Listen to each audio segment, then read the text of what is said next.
Seconds left of the second, and that'll do it as Boychuk still has it at his own line. 1 second, and that'll do it. After 40 minutes of play, the Raiders lead at 5-1 here over the Broncos. We'll be right back with your second intermission show. I'm Austin Madison. This is Reddit Equipment, Case IH, Broncos Hockey on Country 94.1 Victory Plus. And we got some chaos here, actually, after the final whistle of the second period. A whole pileup of Broncos and Raiders. Not too sure what's going on. As Moen and Yurik's getting into it. Oh, now we got some gloves dropped. And oh me, oh my. It's Yurik's going after it here with Daxon Rudolph, and he takes him down. And the Broncos fans love that. And now it looks like Wilson, he's getting into it with someone by the penalty box. Uh-oh, now they're getting close, and the gloves might drop on this one. Wilson starts unloading. Oh my.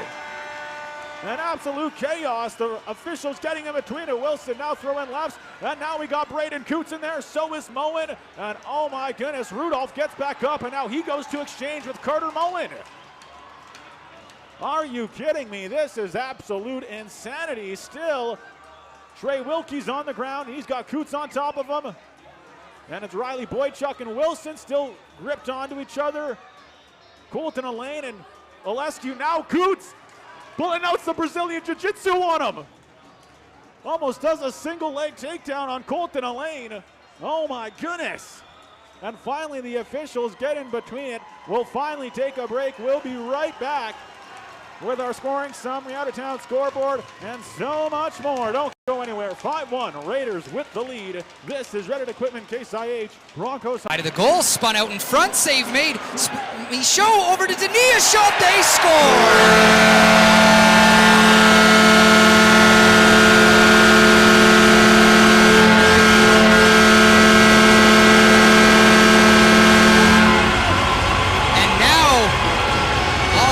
Broken loose here in behind the net as few players went after Denis, and then after the Bees were done celebrating, Diego Johnson came flying in, and Denis and Howell are all tied up. You can see that was initiated by two Spokane Chiefs players going after Grand Chak after the goal was scored, and Diego Johnson just absolutely jumped into that pile, sticking up for his teammates there. Merritt Howell and Mateo Denis still all tied up. The 19 and 20-year-olds. Nonetheless, the Bees with a 4-0 lead on a late power play goal here in the second period.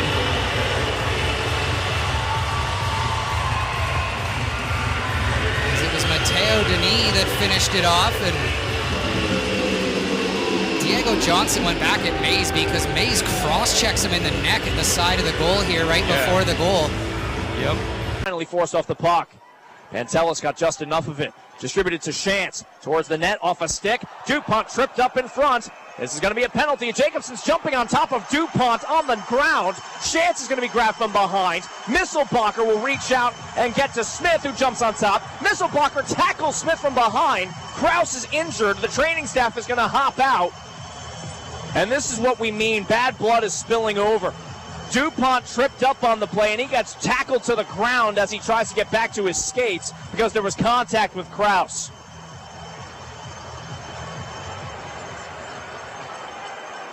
And athletic therapist Zach Hartwick of the Brandon Wheat Kings is going to tend to Jaden Kraus.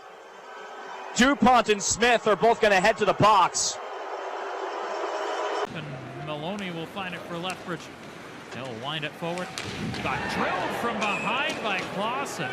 And that's going to be a penalty to Cohen Clausen. And the Hurricanes are trying to take exception as Nathan Maloney was drilled from behind. Petruc wants a piece of Clausen. Karimov and Carson Adair are engaged. Lancer and Lima are going. A big right by Lancer. Lima gets the takedown. Richmond and Petruc pushing and shoving. And poor Cohen Pentney's like, get me out of here. Pendy's skating around saying, who wants it? Who wants it? I've got the cheese grater on and I'm not afraid to use it.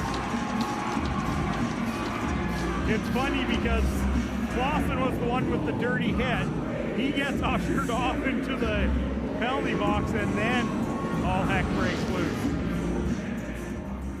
Maloney turned last minute, and Clausen followed through on the hit from behind. And then, as you said, everybody seemed to try to pair off. Karimov and Adair tussled. Petruk and Bridgman held on to one another, and Lansford and Lima dropped the mitts. So we'll see how they square all of this out here early in the third period with a 5-2 Lethbridge lead. Andrew Petruk wanted at Clausen some bad, and I don't know Clausen much as a player, but I think he's probably pretty lucky that the linesmen were between them, because I've seen Andrew Petruk play the game. Almost gets it up to Moen. 1:08 left here in the third period. 6-1 Raiders with the lead. We're back to 5-on-5, and Dingman lays a big hit, and now we got some more contact over here, and now a big scrum. Bodies are getting tied up after that big hit from Sawyer Dingman. And Dingman and Sievertson are tied up. Got a few more tied up down to the far side corner. Carter Moen and Ben Harvey also tied up at the blue line. And looks like Dingman and Sievertson want to get into it. The official getting in between the way of them. And now the referees, and now we got a little hit there. And now helmets are falling off. 1:03 left. And the officials finally able to break it up.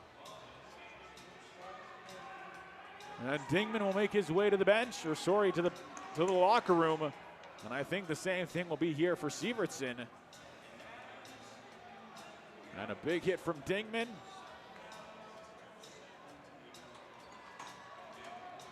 And 1:03 left in this one. Now will be another bit of a delay. Gloves down by Turco. He's going to take out Legault. Turco's going to get a two-hander from Liskey. Legault got absolutely leveled as Turco was on his way to the net. Legault's going to get up and agitatedly shake his head. Lavoie is grappling onto his sweater. Chasko's going to bring down Egan. Bethal is pawing with Luke Blueswick. Turco was in pursuit of the puck. He tried to glove it down for himself while standing in the blue paint, and Turco got jumped onto by Breck Liskey.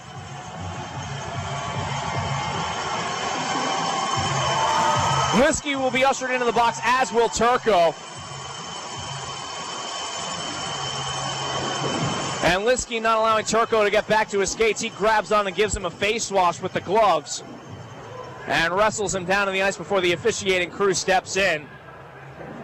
And thankful perhaps that Braden Legault is able to get up after taking some pretty heavy contact, and he goes awkwardly back into his own net. Blueswick grabbed onto Bethal. And this is a plot line that we saw earlier in the period too, when Final minute here at the SOEC. The V's with a 6-0 lead. Finding in the offensive zone, Burkhardt tries to get around Burek, who runs him into the wall. And now some more pushing and shoving as Burkhardt and now Buckley and Dranchak pair off.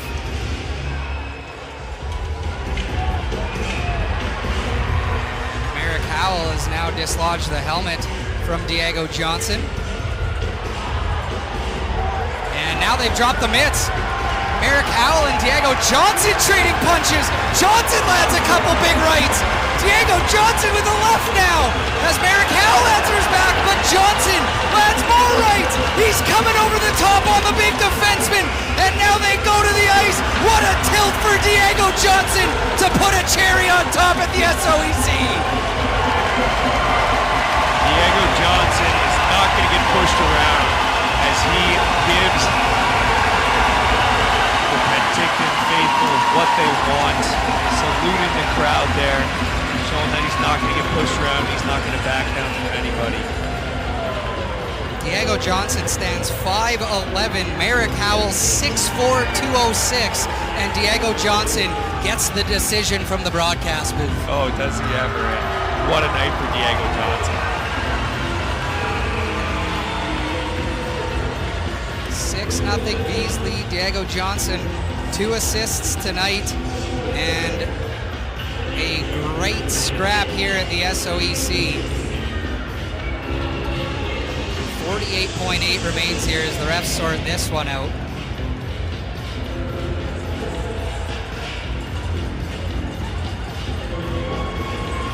Traffic and makes a blocker save. We have a fight. Polachuk and Caden Lemire will drop the gloves as both benches come to the feet. And here we go. Polachuk, a tough customer. Lemire is also. And here we go at center. They eye each other up. They're looking to get going here. And here we go. Lemire with a good right on Polachuk as he loses his mouth guard. Polachuk is holding on to Lemire. Some lefts from Lemire. Polachuk misses with the right. A body shot from Polachuk. Lemire swinging for the fences as Polachuk and Lemire. Big right from Lemire. He caught Polachuk. And then a right from Polachuk. Good fight here from both men. Polachuk a right, then a right from Lemire. They continue to trade shots. They're getting tired here at the blue line. And now they'll break it up. That's a terrific fight between both Lemire and Polachuk. They give each other a tap on the helmet. That was an excellent fight. And I'll tell you, Lemire got the early shots in, but I'll give Polachuk credit. He got the later shots in. You talk about a draw, you talk about both guys, you talk about the respect. How often do you see guys like Lemire tapping the helmet of the guy he just fought? That's a lot of respect they had for each other. I don't even know where that fight came from. I didn't see any animosity built up. This all comes 5:06 into the first period. We do not have a goal yet. We did not have a penalty until now. This should be both 5 minutes of fighting and that's it. I don't think there's going to be any additions to that. This was an old-fashioned fight. I would say each guy probably got an 8. Back in the Seattle zone, and this is icing on Kelowna this time. And a little extracurricular after the fact involving Hawker, and one of the Kelowna players gets the officials' attention as they get over there quickly to pull those players apart. I believe that was Wetch or Gerwing. Can't tell if it's 18 or 16. 16 Wetch was involved with Hawker. Now yes. Gerwing's involved with another T-Bird. That might be Loveson. Well, Wetch was in a race with Hawker to negate the icing. And actually, that's Mertka, I believe, who's in the mix for Seattle now. Because Hawker and Papanicus are dispersing, but yeah, it was a race to negate the icing, and Hawker won it. And then Wetch wanted to gain his money's worth. They're giving, I think, Wetch a penalty here. And then I think Gerwing and Mertka will go off as well. So Seattle could end up on a power play. I don't see anybody going to the box, though, for Seattle, in fact. But I think finally they are going to point Mertka that direction. But again, it could mean that Seattle's going to get the power. Side and brought in by Howe. He gets pushed off, and now centering feed, a bouncing puck. Now Kelly, he can't hold on to Darby. Now we got a fight behind the play. It's Birch. He's exchanging with Howe, and Howe, some upper hands and some overhands. Now comes in with the left, and Birch trying to exchange back, and they're both throwing, and Birch gets taken down, and what a fight. An exciting one here at the Innovation Plex, and that one just came out of nowhere. The play was going through the neutral zone, and both of them just started popping off behind the play. Connor Howe finally lets go, and both the rookies, Brock Birch and Connor Howe, a big exchange on that one. Both 2009 born products.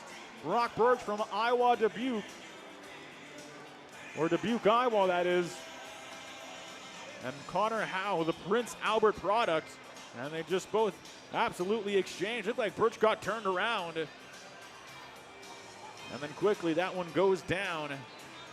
More than Vancouver has had as they will clear into the offensive zone. And now Hood getting into it with Aiden Foster, the goaltender.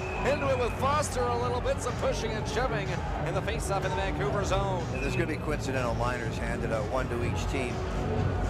You talk about textbook penalty kill. So from a Prince George point, that's what it is. From a Vancouver standpoint, power play is just in disarray. You know, this is the thing, right? So, coincidentals to Foster and Berghood. Yeah. I think the fans think that there's only one penalty, but I'm pretty sure there's coincidentals. That's what I saw the initial call anyway. So he's just explaining things right now. So Hood will get a penalty too. I don't know if the fans all realize that. We have now has to turn back. His pass through center, poked away by Martinson. Trying to recover the loose puck. Here is David Kerchal on left wing, and Tri-City is offside. And another scrum forming here as Kerchal took a hard hit after that offside had been blown down. All 10 players on the ice are involved here, and there will surely be some penalties out of this. 13:54 to go in the third period. We are still looking for a goal at the Toyota Center. Charlie Ellick getting a second win during this scrum here, as he's pushing Cole Slobodian away from everybody. It's more of a police action than anything. I'm not sure I've seen enough to be a penalty, and I'm not sure we will have any at this point to swing the game. We're going to have a timeout, though, with 13:54 to go. Everybody will take a breather, and we will, too. Still looking for a goal. It's score. Here's Brendan Brown. He'll send it up the right side as it dribbles behind the net. Oh, and a big hit there. And now the gloves are getting dropped. And here we go. We got another one. It's Hubert Clark and Olescu. They're tied up. And now we got some more stuff going on behind the net. And they grab up right away. Not too many shots thrown on this one. And what a hit there on Brock Cripps. And now referees broke that one up pretty quickly. And nonetheless, what an exciting one here tonight. And a face-off will be happening down in Raiders territory, and a real exciting one here tonight, folks, as we got lots of stuff going on the ice. And another Bronco goes to the box, and we'll see the replay, and a huge hit on Brock Cripps. And of course, Clark comes in to stand up for his teammates, and what a hit. And Olescu drops the gloves right away. Trying to get to the neutral zone is Coster Dunn, and who had not played until tonight since that game, as a penalty on Seattle again on Cumby.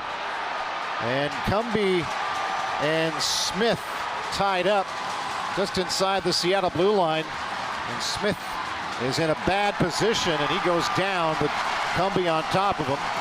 And quickly the officials come in to pull him apart, but Seattle's going to be short-handed unless they give Smith the unsportsmanlike instigator here, because he was not the recipient of the hit by Cumby. He came to the aid of his teammate. We'll see how they sort this out. They're each going to get 5 for fighting. Penalties here, 1 minute in to the third period. So it looks as if, well, there's contact from 2 different points. Kosick was in the vicinity, so was Cumby. Cumby got a right hand in on Smith.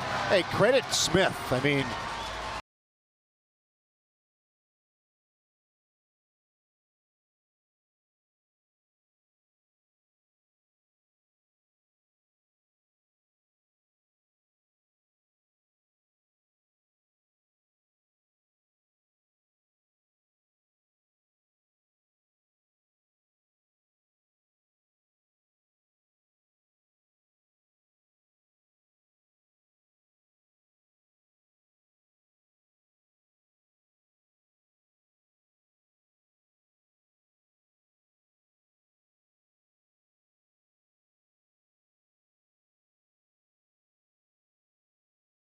that hit the leg of Middlestat. Puck now in behind the goal. Middlestat will go ahead to Polonchuk. Puck goes high off the glass. That goes out of play. Will we have a delay of game penalty? I'm not sure. And now Parasak getting right into it here. The Giant, he drops his gloves here with Middlestat. Are they going to go? Yeah, they are. Parasak and Middlestat dropping the gloves. You don't see this a whole lot.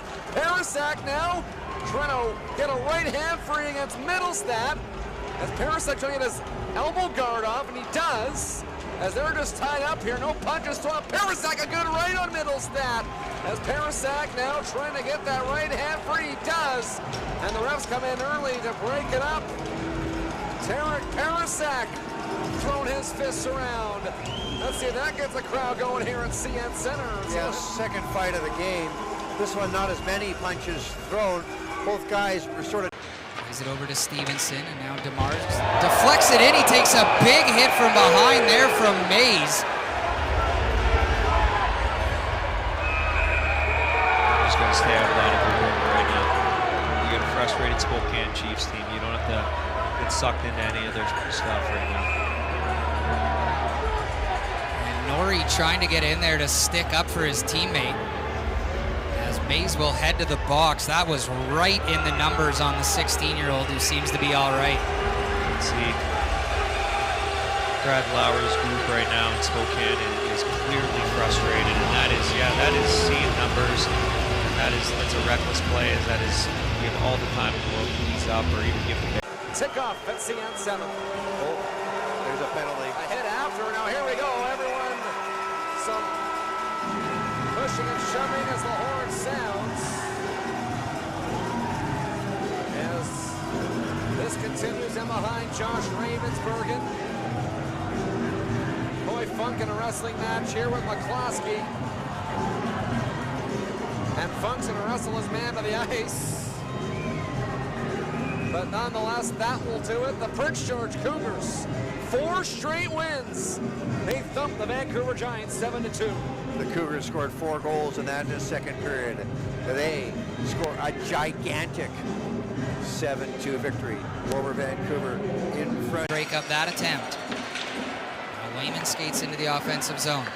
Takes the puck to the backhand, drives to the outside, tries to tuck it home short side, and Essler makes the save. some extra.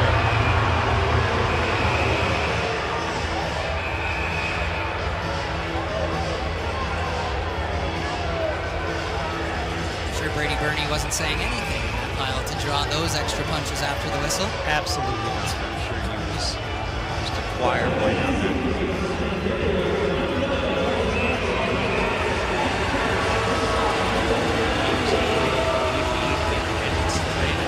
Considering all the festival action going on down at Crossfest. As Ashton Brown gets control up the ice for the shot and then runs into Chase Woodsky, and that'll put the Warriors onto the power play. Brady Ness into that pile quickly. Sorry, that was Rowan Woodward that was in there. Perreault and McFadden pushing and shoving. Is there original call on Ness? I thought the original call was on Woodward. Okay, so it'll be interesting to see where this... Right, Woodward drives, shot. It's hard to know when the ref put his arm up. And they blew it down like right away when Victoria touched it. Is that Brady Ness in the penalty box for the Warriors? Understandably so, right? Going after Who else went Rowan in there Woodward. Looking for Darby, a bouncing puck, and now a delayed penalty against the Broncos. This one going against Darby, and now we got some more stuff going on after the whistle. And this is just getting ridiculous. And the officials get in there to break this one up quickly. And the penalty going against Hudson Darby. And looks like Wilkie now going to the box as well. And that's going to be our media timeout. Will be Ash down on the left wing, swings it ahead, nice pass. Here's Corey Funk, crosses Torres. Oh, what a save by Burkhood as he robs a Cougar defenseman. Wow, what a save to keep Vancouver ahead 1-0. We'll take a media timeout. Wow, what a save. 1-0, Vancouver leads here on 94.3 The Goat.